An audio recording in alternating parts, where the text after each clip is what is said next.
Hey, good morning. It's Dr. James. I hope you're off to a beautiful start today. It's so good to see you. Thank you for your time and thank you for your energy. And today, this is a big disclosure. And at the same time, I hope it really offers you some healing. And I know many of you are guilty of this. I don't say guilty like a judgment, but yeah, that's me. I do that.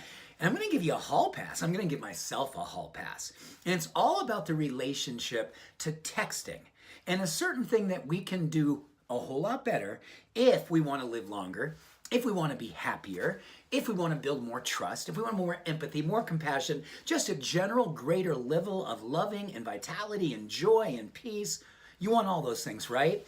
Well, here's the deal. And if any one of you are my closer friends and you have my phone number and you text me, many of you will say, James, I'll text you and a whole day or 2 days or 3 days could go by. Now, unless it's emergency, I'm pretty good. I'm right back and I'll text right back. But if it's not, if it's just a kind of a friendly text, hey, thinking about you, blah, blah, blah, I can let a whole lot of time go by. And it's not that I didn't read it. I'll read it and I'll just go, and I'll just kind of move on. And now I know why. And this is the sobering part.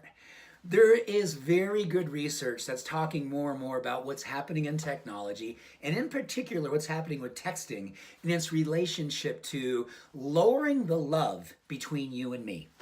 Now, that is a sobering statement, and it's absolutely true. It's scientifically based. Now, get this. There's a Dr. Zak out there, Z-A-K, and you should read everything he's ever written on the hormone oxytocin. And you know all about this. We've talked about it. It is called the love hormone, the cuddle hormone, the trust hormone. It is what makes us feel community and connected and love and trust and joy. And, it is the warm fuzzy, and it's produced neurochemically when we are connected. So here's what Dr. Zak did. He was trying to figure out what's happening all around the world right now and why are more people having less trust in each other, less connection with one another, and more loneliness in its relationship to leaving the planet earlier and increasing inflammation and creating more disease activity. I mean, it is a mess what's going on here. So I'm going to give you, based on his research, a couple of things to really consider. Now, the most important way that we will build oxytocin, build trust, build connection, build a defense against inflammation. I mean, all the beautiful things that oxytocin can do for us. It's a joy hormone. It is a blessing to have.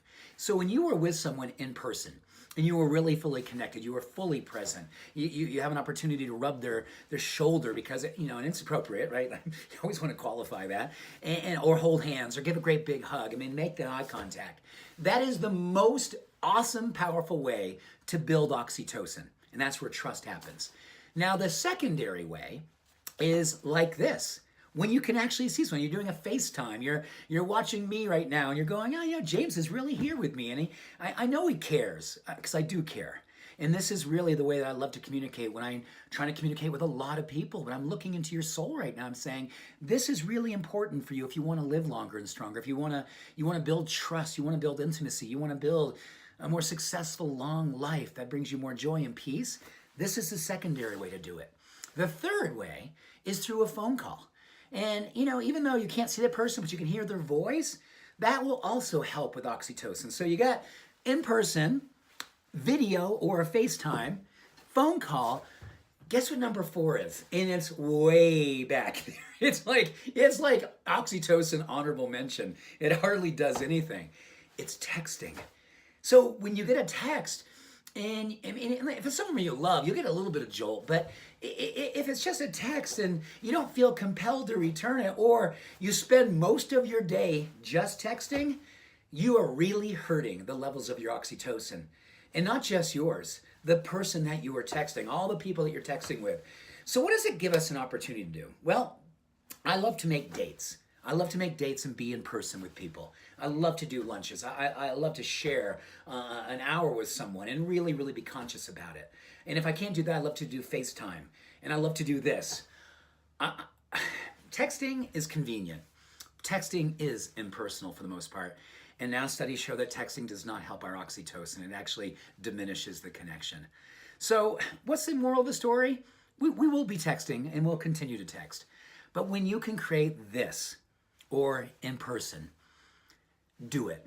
Schedule it. Make the time for it. Slow down life. Create more love. and do yourself and the person that you connect with a giant solid, a solid of love and light.